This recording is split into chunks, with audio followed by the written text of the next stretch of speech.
Rossini there. And that is tonight's BBC News at 10. On BBC One, it's now time to join our colleagues for the news where you are. There they are. Hello, I'm Michael Colley. Welcome to Midlands Today.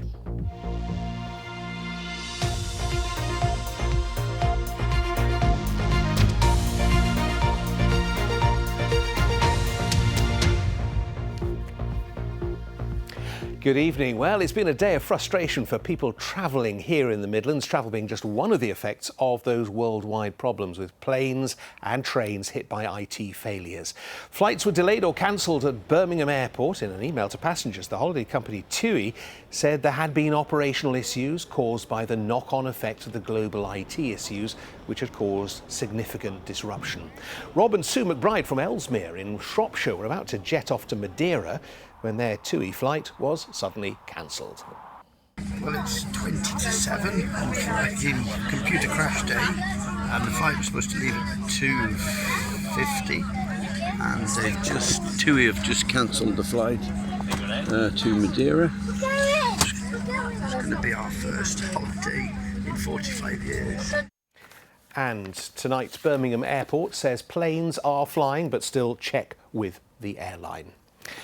A Herefordshire Music Festival is being held for the final time this weekend as the industry continues to struggle with dwindling ticket sales and rising costs. The Nostock Festival has been staged on farmland near Bromyard for the last 26 years, but organisers say this is going to be the final one. James Boville reports. Going out in a blaze of sunshine, the weather gods certainly delivered on the first day of the final Nostock Hidden Valley. And what better way to work up a sweat than with some drum and bass aerobics. This year's 5,000 capacity family festival is sold out, but a perfect storm of COVID and cost of living pressures means it's no longer financially viable. It is bittersweet. This is not the way that we thought it would end. You know, I've been doing this since I was 13 years old, and I really thought that the day would come when my daughter would be wristbanding, you know. So it is sad. But it's what needs to happen, you know, we're not the only ones in this boat. The fate of Nostock isn't isolated. The Association of Independent Festivals says at least 50 have been postponed, cancelled or called off completely so far this year. They're calling on VAT on festival tickets to be cut from 20% to 5% to stop others from going under 2%. And for every struggling festival, there are hundreds of hospitality businesses who rely on them, now struggling themselves. We used to go on the road in early spring and not finish till October, but now we do maybe 2 jobs a year, and it's definitely the COVID and the cost of living has had an impact on that. Last weekend's mostly jazz, funk and soul festival in Birmingham has a similar capacity to Nostock.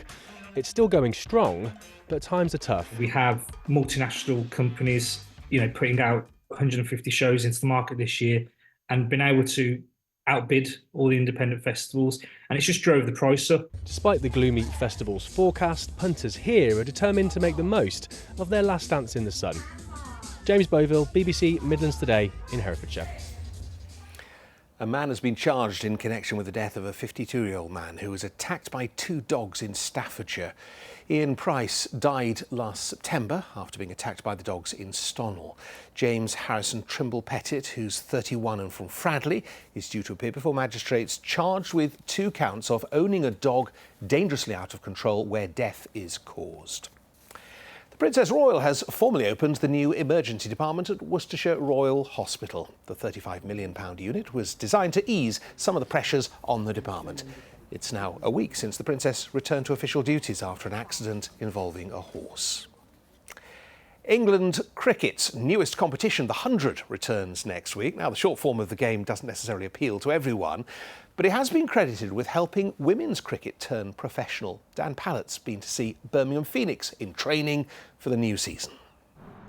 It's a serene summer scene, and not the place you'd expect to find a superstar of Australian sport. Elise Perry has won 2 Cricket World Cups, 6 T20 World Cups. She's even scored goals for Australia's football team. But she's been in Kenilworth today ahead of playing for the Birmingham Phoenix in the 100. It's obviously a really exciting time in the women's game.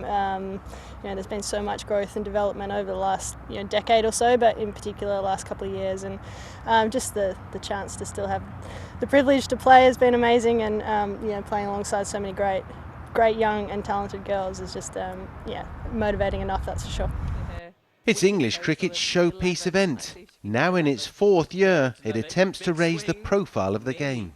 The 100 starts on Tuesday when Birmingham Phoenix women and the men both host Oval Invincibles. The 100 does have its critics, but that equal billing and equal pay has given women's cricket a huge boost. For your domestic players to be able to play against the likes of Elise and Sophie Devine and have 3 or 4 of those in every team, and then to have to put their skills up against that, I think has pushed England cricket, to new levels. So it's an outstanding competition, and I think it's pushed women's cricket exactly like you say. Kenilworth Wardens Cricket Club today represented the calm before the razzmatazz. The 100's here again. Catch it while you can. Dan Pallett, BBC Midlands Today, Kenilworth. Hey, another great day weather-wise, but I think we all know the answer to the question, will it last? Here's Kay. Good evening. Well, it's been a very hot end to the week, but it's all changed for the weekend. It is turning cloudier, eventually cooler.